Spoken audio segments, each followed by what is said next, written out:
हरि नाम यही हरि धाम यही जग के मंगल की आरती। पापियों को पाप से है तारती, श्री भागवत भगवान की है आरती।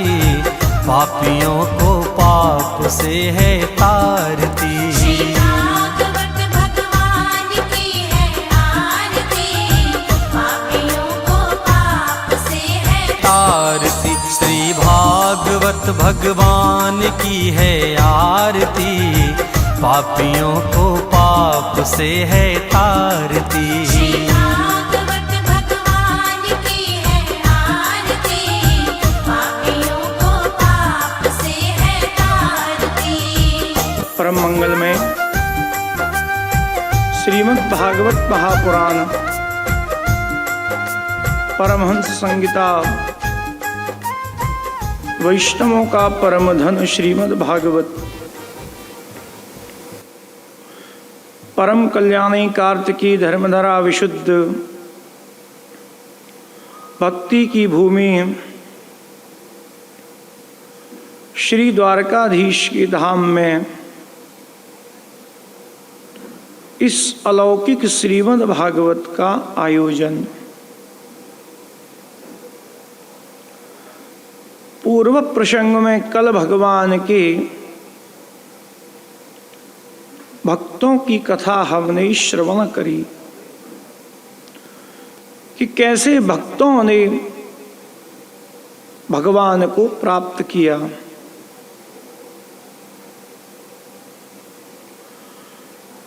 भगवान ने भक्तों को दर्शन दिया और भक्तों की मनोकामना को, भक्तों की मनोवांछा को पूरा करने के लिए भगवान इस धरा पर पधारे। आगे शुकदेव जी ने राजा परीक्षित को कर्म पंचाध्यायी का वर्णन किया कि राजन सबसे श्रेष्ठ है गृहस्थ धर्म ही है, और इस गृहस्थ धर्म में रह करके भगवान की अहरनिश भक्ति करो और भगवान का नाम जप करो, इससे निश्चय ही भगवान कल्याण करते हैं। सारे वर्णों की चर्चा है, ब्रह्मचर्य की, संन्यास की, वानप्रस्थ की, गृहस्थ की, सबको बता करके श्री शुकदेव जी ने इतना कहा कि राजन सबका आश्रय केवल गृहस्थी के ऊपर है। सन्यासी भी भिक्षा मांगने के लिए गृहस्थी के घर पर आता है। जब लोग सन्यास लेके चले जाते हैं तो सन्यासी आते हैं ना भिक्षा मांगने के लिए। महात्मा कहाँ भिक्षा लेते हैं? गृहस्थी के घर में। जो वानप्रस्थ की ओर चला जाता है, बुढ़ापे में जो घर का त्याग करके चला जाता है, ऐसा वानप्रस्थी भी गृहस्थी के यहाँ ही भिक्षा मांगकर अपने उदर की पूर्ति करता है। संसार में सबसे बड़ा धर्म है और सबसे श्रेष्ठ धर्म गृहस्थ ही है। श्री सुखदेव जी ने आगे वर्णन किया कि राजन, एक कल्प में 14 मनवंतर होते हैं और एक कल्प में 4 युग और 14 मनवंतर व्यतीत होते हैं, और इन मनवंतरों में अलग अलग भगवान अवतार लेते हैं और अलग अलग भगवान लीलाओं को करते हैं। इन मनवंतरों के अलग अलग अधिपति होते हैं, अलग अलग इनके ऋषि होते हैं और अलग अलग इन मनवंतरों में भगवान का अवतार होता है। तो पहले मनवंतर का नाम स्वयंभुव है, दूसरे मनवंतर स्वारोचिस, तीसरे मनवंतर उत्तम और चौथे मनवंतर का नाम तामस मनवंतर, पांचवें मनवंतर का नाम रैवत और छठे मनवंतर का नाम चाक्षुष नाम का मनवंतर, और 7वां मनवंतर वैवस्वत मनवंतर है। वर्तमान में जो मनवंतर चल रहा है वह वैवस्वत मनवंतर चल रहा है। 8वें मनवंतर का नाम सावर्णी मनवंतर होगा, इसके बाद में ब्रह्म सावर्णी मनवंतर, इसके बाद में देव सावर्णी मनवंतर, उसके बाद में रुद्र सावर्णी मनवंतर, उसके बाद में ऋषि शावर्णी मनवंतर, उसके बाद में इंद्र शावर्णी मनवंतर आएगा। तो एक कल्प में 14 मनवंतर व्यतीत होते हैं। तो राजा परीक्षित ने प्रश्न किया कि गुरुदेव, हमने ऐसा सुना है कि तामस मनवंतर में भगवान का हरि अवतार हुआ और हरि अवतार में भगवान ने गजेंद्र के प्राणों की रक्षा करी और ग्रह का उद्धार किया। यह कैसे हुआ? ये गजेंद्र कौन था और ग्रह ने किस प्रकार इसका पैर पकड़ लिया? जरा यह कथा आप हमें सुनाइए। तब श्री सुखदेव जी महाराज ने बतलाया कि राजन, त्रिकूट नाम का एक पर्वत था। आशीत गिरवरो राजन त्रिकूट ऋत विश्रुता। एक त्रिकूट नाम का बड़ा ही सुंदर पर्वत था और इस त्रिकूट नाम के पर्वत की इतनी सुंदरता थी कि इसमें अनेक प्रकार के सरोवर थे और अनेक प्रकार की सुंदर सुंदर वृक्षावलियां थी। उन सुंदर सुंदर वृक्षावलियों पर सुंदर सुंदर फल थे। देवताओं के विचरने का स्थान है यह त्रिकूट पर्वत। देवता जब अपनी देवांगनाओं के साथ में इस धरती पर आते हैं तो त्रिकूट पर्वत पर विचरण करते हैं।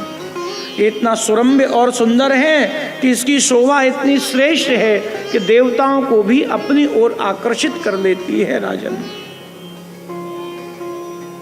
और इसी त्रिकूट नाम के पर्वत पर एक बहुत ही विशालकाय गजेंद्र रहा करता था।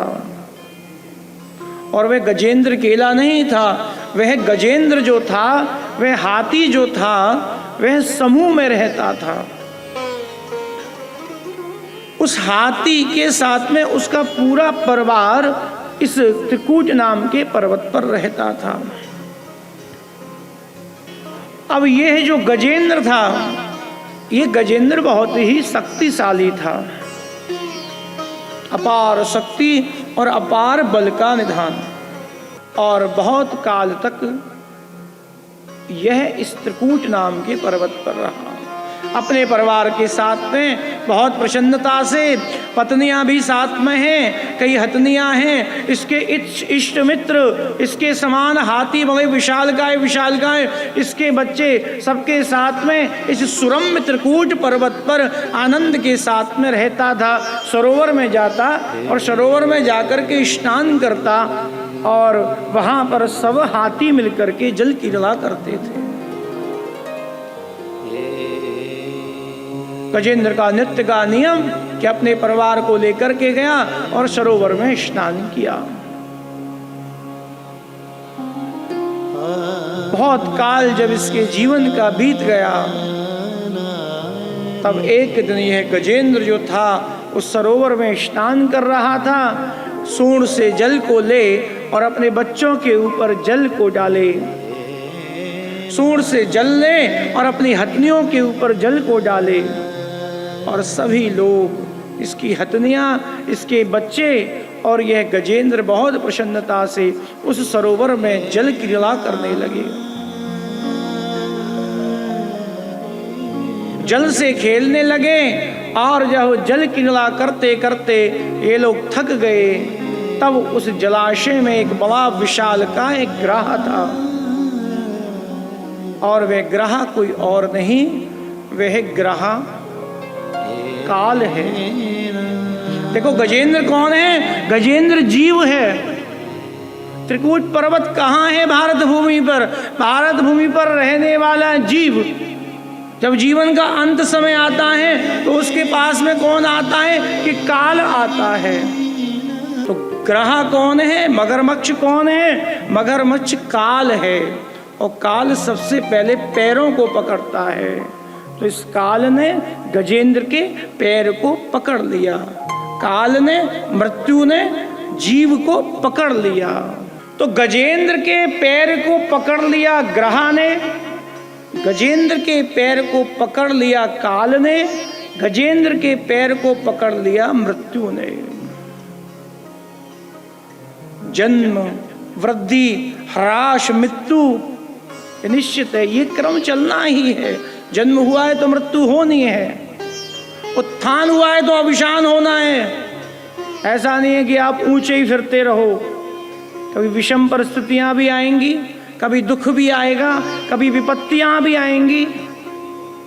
पर बात मजे की तब है कि जब विपत्तियां आए तो विपत्तियों में कितने लोग हमारे साथ में खड़े रहते हैं। जीवन में विपत्ति आई गजेंद्र के, देखो जलाशय में जल में तो ग्रह की शक्ति बहुत होती है। अब ग्रह की शक्ति ऐसी थी कि इस गजेंद्र के पैर को और ये जल के भीतर खींचे जा रहा है। श्री सुखदेव जी कहते हैं कि राजन, कि जितना गजेंद्र अपने पैर को इससे छुड़ाने का प्रयास करे, जितनी शक्ति गजेंद्र लगा रहा है उससे दुगनी शक्ति ग्रह लगाता और इस गजेंद्र को जलाशय के अंदर खींच करके ले जाता। ग्रह और गजेंद्र का युद्ध, ग्रह और गजेंद्र का युद्ध वर्षों तक चला। शरीर शीतल हो गया, लड़ता रहा। देखो भक्त चार प्रकार के होते हैं भगवान के। पहला भक्त होता है आर्थ, दूसरा जिज्ञासु, तीसरा अर्थार्थी और चौथा ज्ञानी। तो गजेंद्र कौन है? गजेंद्र आर्त भक्त है। आर्त कैसा? जो अपने बल के अभिमान में रहे कि मेरे पास में बहुत सामर्थ्य है, अरे मैं इतना शक्तिशाली हूं कि सारी समस्याओं से अकेला जूझ लूंगा। और समस्या आई भी तो मेरे परिवारी जन, मेरे इष्ट मित्र दोस्त, मेरी पत्नी बच्चे मेरे साथ में हैं तो सही। यदि विपत्ति आई तो हम उससे जूझ लेंगे, सब लोग साथ में लड़ लेंगे मिलकर के। आर्त जो अपने बल पे, जो दूसरों के बल पे, जो अपनों के बल पर है। गजेंद्र ने पुकारा कि भैया, अरे मेरे परिवारी जनों कहाँ गए? अरे मेरे मित्रों कहाँ गए जो मेरे साथ में रोज रहते हो? आज क्या मेरी रक्षा नहीं करोगे? तो जो गजेंद्र के समान विशाल काय हाथी थे इसके मित्र, वे रक्षा करने के लिए आए। एक दूसरे की सूंड में सूंड को लगाया और फिर गजेंद्र की सूंड से इस गजेंद्र की सूंड से सूंड को मिलाया और फिर इस गजेंद्र को जलाशय से बाहर खींचने का प्रयास करने लगे। अब जितना इस गजेंद्र को बाहर खींचे सरोवर से, उतना ही ये ग्रह इस गजेंद्र को जल के भीतर लेकर के जाए। अब दोस्तों ने भी सोचा कि ये तो मरने वाला है, फाइनल हो गया। कहीं ऐसा ना हो कि ये ग्रह इसको मारे और इसके साथ में कहीं हमको भी मारने लगे, कहीं इसके साथ में हमको भी खींच करके मार ना दे। इसलिए कुछ अल्पकाल तक प्रयास किया और जब वह प्रयास विफल रहा तो गजेंद्र को छोड़ करके उसके इष्ट मित्र जो थे वह सब भाग गए। अब गजेंद्र ने देखा कि मैं क्या करूं, तो कहा कि अपने परिवारी जनों को पुकारता हूं। मेरा परिवार भी तो है ना मेरे साथ में, वो मेरी रक्षा करेगा। तो पहले अपनी पत्नियों को पुकारा कि आओ देवियों, हमारी रक्षा करो। आप बहुत विशाल गाय हो, इतना आपको हमने खिलाया है, इतना आपको पिलाया है जीवन भर, इतना आपको अपने साथ में रखा, आप विपत्ति में हमारी रक्षा करो। तो वे सारी हथनियां आई और एक दूसरे की सूंड में सूंड को लगाया और फिर उस गजेंद्र की सूंड से सूंड को मिलाया और फिर उसे बाहर खींचने का प्रयास करने लगी। जितना बाहर खींचे ग्रह उतना ही अंदर लेकर के जाता है। समस्या जब बढ़ती है ना तो आती तो छोटी सी है, लेकिन वो धीरे धीरे धीरे धीरे बड़ी होती जाती है। काल ऐसा ही है, बार बार संकेत करता है और जब प्राण छीनता है तो एक ही बार में खींच लेता है। ग्रह खींचने लगा, हथनियां थक गई तो थक करके बोली कि हम आपकी रक्षा नहीं कर पाएंगे। हथनियां भी भाग गई और बच्चों ने देखा कि बाप विपत्ति में है तो बाप की रक्षा करते हैं चल करके। तो बच्चों ने भी एक दूसरे की सूंड में सूंड को लगाया और फिर इस गजेंद्र को पकड़ लिया और फिर बाहर खींचने का प्रयास करने लगे। जितना बाहर बच्चे खींचें उतना ग्रह अंदर खींचता ले जाए। तो बोले गजेंद्र, हाथी इसको ना बचा सके हथनियाँ इसको ना बचा सकी तो भला ये छोटे छोटे बच्चे क्या बचा पाते। बच्चे भी हार गए और इस गजेंद्र को छोड़ करके चले गए। कहा कि अब इसकी मृत्यु तो निश्चय ही है कि अब यह मर जाएगा।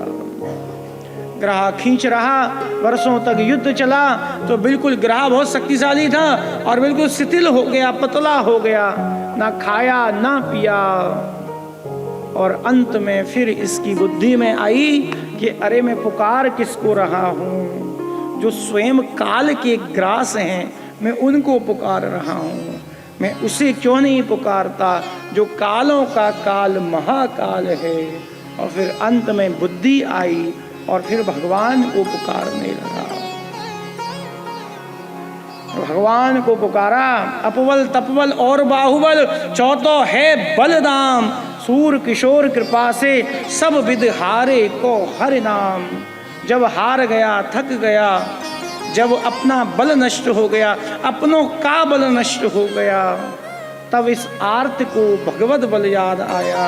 जब सारे बल थक जाते हैं तब भैया एक बल याद आता है, वह बल है भगवत बल, वह भगवान का बल है। मेरा नाथ तू है, नहीं मैं अकेला, मेरे साथ तू है, मेरा नाथ तू है, मेरा नाथ तू है, नहीं मैं अकेला, मेरे साथ तू है, मेरा नाथ तू है, मेरा नाथ तू है, नहीं मैं अकेला, मेरे साथ तू है। देखिए काल के स्वामी कौन है कि भगवान शिव काल के स्वामी हैं, ध्यान देना। और जब भगवान शिव आते हैं ना, जब आपके प्राणों को खींचने के लिए, तब उस समय भी प्रभु का नाम ही उच्चारण करते हैं। जब भगवान प्राणों को खींचते हैं ना शिव, तब श्री राम जय जय राम बोलते हुए आपके प्राणों को खींचते हैं। और जब भगवान को पुकारा तो भगवान समझ गए कि मेरा नाम नहीं ले रहा तो क्या है, ये सारे विशेषण तो मेरे लिए ही दे रहा है, संसार का कारण केवल मैं ही तो हूँ। तो भगवान ने अपने ड्राइवर को बोला कि ड्राइवर साहब खड़े हुए चलिए, गजेंद्र की रक्षा करनी है। अच्छा, गजेंद्र ने जब भगवान को पुकारा तो आपको पता है गजेंद्र के पास में शेष कितना समय रह गया था? केवल एक निमिष मात्र समय शेष रह गया था बचने को।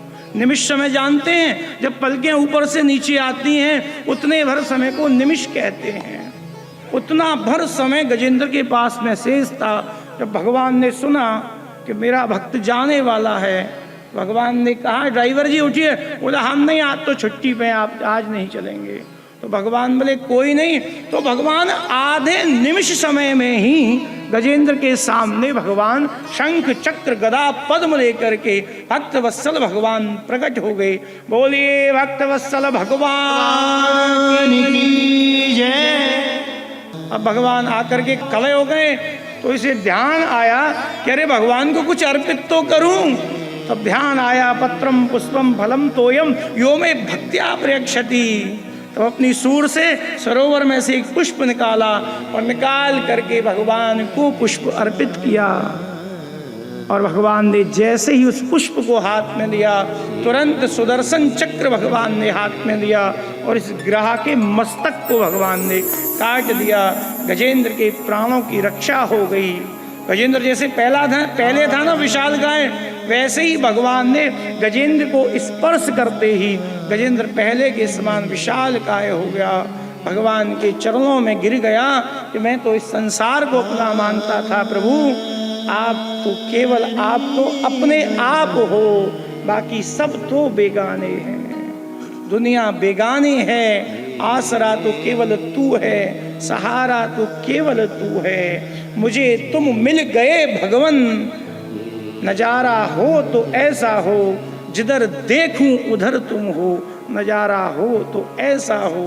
अरे प्रभु आसरा तो संसार में केवल एक तिहारा है, बाकी सब तो माया के प्रपंच हैं।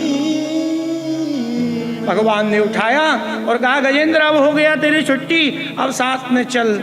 और भगवान गजेंद्र को अपना पार्षद बना करके अपने धाम को ले गए। तो राजा परीक्षित ने पूछा कि गुरुदेव एक बात समझ में नहीं आई कि ये गजेंद्र था कौन, कि मरने के समय भगवान की स्मृति आ गई। ऐसे तो किसी को आती नहीं, बिना भजन के अभ्यास के तो भगवान की याद आएगी नहीं मरते समय। मरते समय भगवान की याद कब आएगी, जब बाल्यकाल से भजन का अभ्यास होगा। इसलिए तो बचपन से हमारे आपके बुजुर्ग हनुमान चालीसा का पाठ, सुंदरकांड का पाठ, गायत्री मंत्र का जप और अनेक प्रकार के ठाकुर जी का नाम सब लिखवाते थे कि जब विपत्ति आएगी तो विपत्ति में विचलित नहीं होगा, भगवान को याद करेगा। तो सुखदेव जी ने कहा कि राजन, ये जो ग्रह था जिसको भगवान ने पहले उद्धार कर दिया, देखो पहले ग्रह का उद्धार किया। क्योंकि अभी हमने एक बात बताई थी कि मेरे भक्तों की भक्ति, तेरे भक्तों की भक्ति करूं मैं सदा, तेरे चाहने वालों को चाहा करूं। तो क्या किया ग्रह ने, भक्त के पैर पकड़ लिए। तो भगवान ने उद्धार किसका किया, कि जो भक्त के पैरों में है, भगवान से भी श्रेष्ठ भगवान के भक्त। भगवान ने पहले ग्रह का उद्धार कर दिया। तो ये ग्रह कौन था, कि हुहू नाम का गंधर्व था। एक देवल नाम के ऋषि थे, वो नदी में स्नान करने गए तो उनको पीछे से पकड़ लिया आकर के, जैसे मगरमच्छ जल में पकड़ लेता है वैसे पकड़ लिया। ऋषि को क्रोध आया तो श्राप दे दिया, जब मगरमच्छ की भांति कर्म करता है तू मगरमच्छ ही हो जा। अब बोला प्रभु आई एम सॉरी, गलती हो गई, मैं तो आपसे केवल मजाक कर रहा था। तो बोला अब तो श्राप दे दिया, अब तो कुछ हो नहीं सकता। तो कहा कि प्रभु कुछ तो कर दीजिए। तो कहा कि भगवान जब हरि अवतार लेकर के आएंगे तब तेरा उद्धार करेंगे। भगवान जी ग्रह का उद्धार कर दिया। और राजन ये गजेंद्र कौन था, ये गजेंद्र जो था वो इंद्रद्युम्न नाम का राजा था और भगवान कृष्ण का परम भक्त था। मलयाचल पर्वत पर रहता था और प्रतिदिन भगवान की भक्ति करता था। जब तक कृष्ण की सेवा ना कर ले, कृष्ण पूजा ना कर ले, तब तक अन्न जल भी मुख में नहीं लेता। ऐसा कृष्ण का परम भक्त यह इंद्रद्युम्न हुआ। एक दिन ऐसा हुआ, देवयोग से मलयाचल पर्वत पर और श्री अगस्त मुनि पधारे। अब अगस्त मुनि इसके गुरु थे और जिस समय मुनि पधारे थे उस समय ये जो राजा था वह कृष्ण की पूजा कर रहा था, ठाकुर जी की सेवा कर रहा था। और इसने देखा कि भगवान की सेवा कर रहा हूं तो उठ करके गुरु के पास कैसे जाऊं। तो ना तो गुरु का सम्मान करने के लिए गया और ना ही गुरु को प्रणाम किया। कहा कि प्रभु की भक्ति कर तो रहा हूं। भैया गुरु गोविंद दो खड़े काके लागो पाए, बलिहारी गुरु आपकी जो गोविंद दियो बताए। सबसे बड़ा स्थान संसार में, सबसे श्रेष्ठ स्थान गुरु का है। इसलिए कहते हैं अखंड मंडलाकारम व्याप्तम येन चराचरम तत्पदम दर्शितम येन तस्मै श्री गुरुवे नमः। कभी भी अनादर गुरु का ना हो, कितना भी ज्ञानी हो लेकिन उसको गुरु की आवश्यकता निश्चय ही होती है। तो गुरु का अपमान कर दिया। गुरु आ रहे थे तो ना तो गुरु को आदर दिया, ना गुरु को प्रणाम किया, ना गुरु की किसी प्रकार के पाद्य अर्घ से पूजा करी और केवल भगवान की भक्ति करता रहा। तो गोविंद से भी श्रेष्ठ स्थान गुरु का है। जिसने गुरु को साध लिया उसने सब कुछ साध लिया। आपके गुरु हो या ना हो, अपने मन से गुरु मान लो। जो भी आपको अच्छा लगे उसको अपना गुरु मान लीजिए। गुरु ही सर्वस्व है संसार में, गुरु ही श्रेष्ठ है। इसने गुरु का अनादर किया तो किसमें गज योनि में चला गया। गुरु द्वार पर आए, गुरु का सम्मान नहीं किया तो गज योनि इसको मिल गई। लेकिन भगवान की पूजा की थी तो अंत में भगवान की स्मृति याद आ गई कि अरे एक अज्ञात सत्ता है जो हमारी रक्षा करती है। हमारे आपके साथ में भी एक अज्ञात शक्ति चलती है जो हमारे आपकी रक्षा करती है। और प्राय तो विप्र देवताओं के साथ में ऐसा है कि उनके साथ में अज्ञात शक्ति हमेशा रहती है। जो ज्ञानी है, जो विप्र है, उसके साथ में ईश्वर का वास सदा है। जो पवित्र है उसके साथ में ईश्वर हमेशा है। जिसका हृदय निर्मल है उसके साथ में भगवान है। भगवान ने गजेंद्र की रक्षा करी। सुखदेव जी ने कहा कि राजन, गजेंद्र को भगवान ने मुक्त कर दिया। फिर तामस मनवंतर में भगवान का हरि अवतार हुआ था। उसके बाद में रैवत और चाक्षुष मनवंतर में भगवान के कई अवतार हुए। तो राजा परीक्षित ने पूछा कि गुरुदेव, भगवान के कौन कौन से अवतार हुए? तो श्री सुखदेव जी ने कहा कि राजन, चाक्षुष मनवंतर में भगवान ने समुद्र का मंथन करवाया। इस समुद्र को मथा गया। तो कारण क्या हुआ कि एक बार देवताओं के जो राजा इंद्र थे, वह इंद्र अपने गज पर बैठ करके, हाथी पर बैठ करके अपनी पत्नी इंद्राणी के सहित एक बार जा रहे थे। तो रास्ते में श्री दुर्वासा ऋषि उन्हें मिले। अब दुर्वासा ऋषि तो थोड़े उग्र स्वभाव के, क्रोधी। तो दुर्वासा ने जैसे ही इंद्र को देखा तो इंद्र को देख करके बहुत इंद्र की प्रशंसा करने लगे कि इंद्र भाई, तू स्वर्ग का राजा है, तू देवताओं का अधिपति है, सारे देवता तेरे अधीन हैं। अरे इंद्र ने जैसे ही देखा दुर्वासा ऋषि तो अपने हाथी से नीचे कूद गया और दुर्वासा ऋषि के पैरों में गिर गया। अरे महात्मा, आपका दर्शन हो गया, साधु नाम दर्शनम पुण्यम, आपका दर्शन हो गया, सारे पुण्य तीर्थ मुझे यहीं पर मिल गए, अब कहीं जाने की जरूरत नहीं है। पत्नी से बोला, ओ इंद्राणी इधर आ, पैर छी दुर्वासा ऋषि के। तो पत्नी ने भी स्वागत किया तो बड़े प्रसन्न हुए। अब दुर्वासा ऋषि क्रोधी आदमी जरा सी देर में प्रसन्न हो जाएं और जरा सी देर में क्रोधित हो जाएं, तो प्रसन्न हो गए। तो गले में माला पहने हुए थे, माला उतारी और इंद्र को पहना दी। इंद्र ने माला पहनी। ओहो प्रभु, बहुत अच्छा किया आपने ये माला हमको पहनाई, अपना आशीर्वाद हमको दिया। अब दुर्वासा ऋषि से विदा लेकर के इंद्र बोले कि प्रभु अब हम जाएं? बोले हाँ जाइए। तो इंद्र गए और दुर्वासा ऋषि भी चलने लगे। इंद्र ने कहा कि मैं स्वर्ग का राजा, मुझको ये फूलों की टूटी फूटी माला पहनाइए। बोला मैं इसका क्या करूँगा। तो माला को गले से उतारा और उतार करके इंद्राणी को पहना दिया। अब दोनों हाथी के ऊपर बैठ गए। अब हाथी के ऊपर जब बैठे तो इंद्राणी ने कहा कि भाई, राजा ने जब माला नहीं पहनी तो रानी को तो साफ और ज़्यादा अभिमान, मैं तो राजा की पत्नी हूँ, मेरे एक इशारे पर कितने सेवक सेवादार, कितने लोग मेरी सेवा में एकत्रित हो जाते हैं, कितने लोग आते हैं मेरी सेवा में, कितने लोग रहते हैं मेरी सेवा में, तो मैं इस फूलों की टूटी हुई माला का क्या करूँगी। और इस इंद्राणी ने माला को उतारा और उतार करके माला को हाथी को पहना दिया। अब इंद्र ने माला उतारी, इंद्राणी को पहनाई, इंद्राणी ने माला उतारी, हाथी को पहनाई। अब हाथी भी पशु बुद्धि, उसने अपनी सूंड से माला को उतारा और जमीन में पटका और अपने पैरों से उस माला को मसल दिया।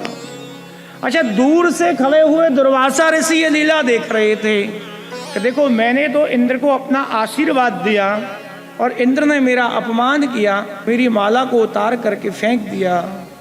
दुर्वासा ऋषि क्रोधित हो गए और कहा कि जाओ इंद्र, आज से तुम श्रीहीन हो जाओ, स्वर्ग की संपत्ति तुमसे छिन जाए।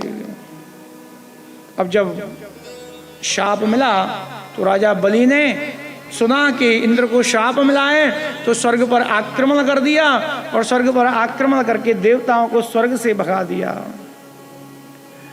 श्री सुखदेव जी कहते हैं कि जब देवता स्वर्ग की संपत्ति से विहीन हो गए तब भगवान की शरण में पहुँचे और भगवान ने कहा कि इंद्र, आपने दुर्वासा का अपमान क्यों किया? आप जानते हो दुर्वासा ऋषि के प्रताप को, कितने प्रतापी और पराक्रमी हैं दुर्वासा ऋषि, आपने उनका अपमान कर दिया। अब तुम्हें श्राप लगा है, इसलिए ब्राह्मण के गुरु के श्राप से मैं तुम्हें मुक्त नहीं कर सकता हूँ। इसलिए जाओ और इन दैत्यों के साथ में मित्रता करो और समुद्र का मंथन करो। समुद्र से अमृत निकलेगा और उस अमृत का तुम लोग पान कर लेना। जब अमृत पी लोगे तो तुम में शक्ति आ जाएगी और जब शक्ति आ जाए तो इन दैत्यों को मार करके स्वर्ग से भगा देना। तो ऐसा ही किया।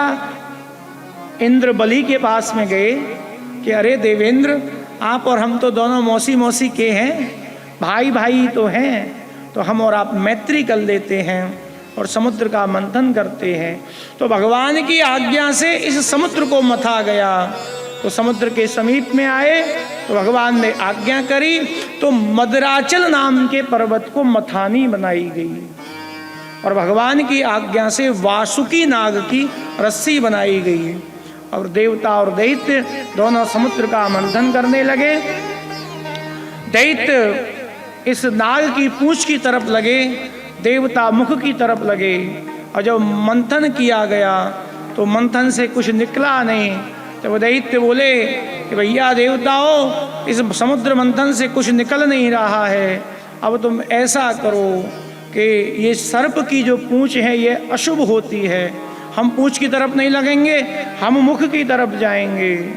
तो देवता पूंछ की तरफ आ गए और दैत्य मुख की तरफ चले गए। अब देखो दैत्य काले होते हैं, आप लोगों ने सुना है कि दैत्य जितने भी हैं वो काले मिलेंगे आपको।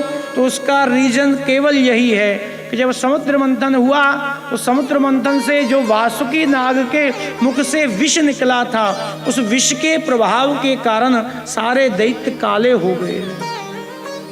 समुद्र मंथन हुआ, समुद्र से जब कुछ नहीं निकला तो भगवान को पुकारने लगे, भगवान क्या करें, ये मदराचल पर्वत जो है वो भारी होने के कारण समुद्र के भीतर धंसने लगा। तो भगवान को देवता और दैत्य मिलकर पुकारने लगे कि भगवान रक्षा करिए। और भगवान रक्षा करने के लिए कच्छप का रूप धार के भगवान इस बार कछुआ बन करके पधारे और इस मदराचल पर्वत को भगवान ने अपनी पीठ पर रखा। योजनों लंबी चौड़ी भगवान की पीठ और भगवान ने इस समुद्र को, इस मदराचल पर्वत को समुद्र में अपने ऊपर धारण किया। अब देखो जब नीचे से इस पर्वत में वजन लगा तो ये पर्वत ऊपर की ओर उठने लगा। जब ऊपर की ओर उठने लगा तो भगवान को पुकारने लगे। तब भगवान ने फिर दूसरा रूप लिया और दूसरा रूप बना करके भगवान इस मदराचल पर्वत के ऊपर बैठ गए।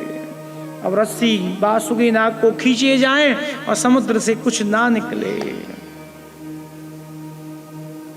तब भगवान एक रूप से देवताओं में आकर के विद्यमान हुए, एक रूप से दैत्यों में विद्यमान हुए। दोनों तरफ भगवान, ऊपर भी भगवान, नीचे भी भगवान। और फिर चारों तरफ से मंथन आरंभ हुआ। भैया जब मंथन हुआ तो मंथन ने सबसे पहले समुद्र से जो कुछ निकला उसका नाम था विष। हलाहल विष इस समुद्र से निकल आया। समुद्र कैसा है? समुद्र खारा है ना, तो उसके पास में क्या है? विष है। तो जो उसका खारापन है वो सब पहले निकल ही आया। तो समुद्र से विष निकला और विष का कुंभ देख करके देवता और दैत्य घबरा गए। देवता बोले भगवान ऊपर बैठे, भगवान आपने तो कहा अमृत निकलेगा, इसमें से विष निकल ही आया। तो भगवान बोले मैं क्या करूं, आप दोनों की भावना ही ऐसी है, तो विष ही निकलना था। आपको अमृत चाहिए ना, उद्योग तो किसी को करना नहीं। आप उद्योग करते तो पहले अमृत ही निकला आता। आपने उद्योग मेहनत करने के लिए मुझे बुलाया, नीचे भी मैं, ऊपर भी मैं, दाएं भी मैं, बाएं भी मैं, चारों तरफ तो मैं ही मेहनत कर रहा हूं और अमृत आपको चाहिए, तो ऐसे नहीं निकलेगा। जीवन में अमृत निकालना है तो उसके लिए उद्यम करना होगा।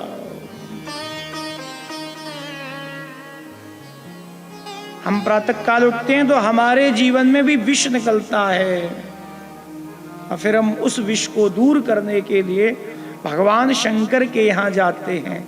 सुबह सुबह उठ कर नहा धो करके शंकर जी पे जल चढ़ाते हैं ना, तो वही तो है कि हमारे जीवन का जो विष है उस विष को हम शिव को अर्पित कर आए। क्योंकि विष कौन पीता है? विष शिव पीता है, विष को शिव धारण करता है। तो हम अपने जीवन के विष को, जो हमारे भीतर अंधकार अविद्या अज्ञान का जो विष है जो प्रातः काल ही निकलता है, उस विष को हम शिव को अर्पण करने जाते हैं।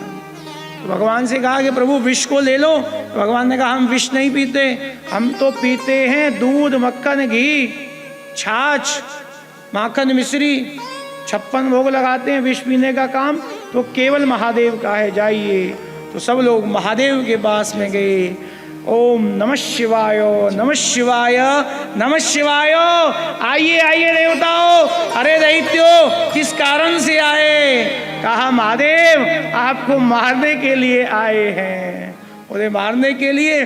बोले विष पिलाने के लिए आए हैं। तो कहा क्या किया तुमने?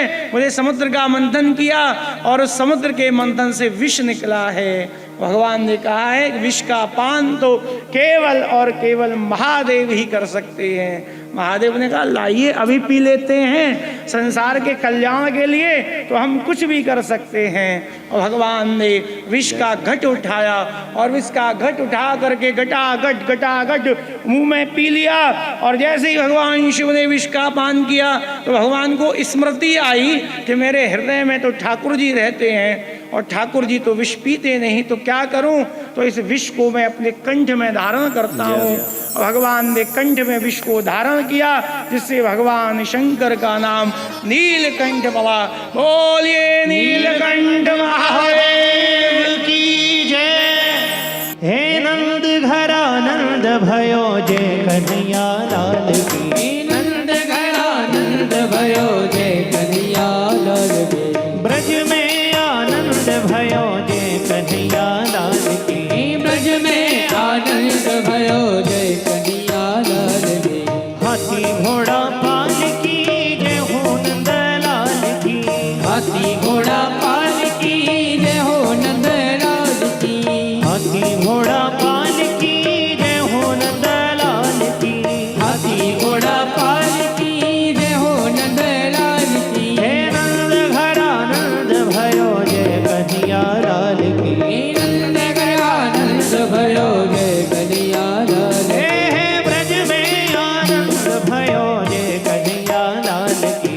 ब्रज में आनंद भयो जय कन्हैया लाल की। हो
गवैया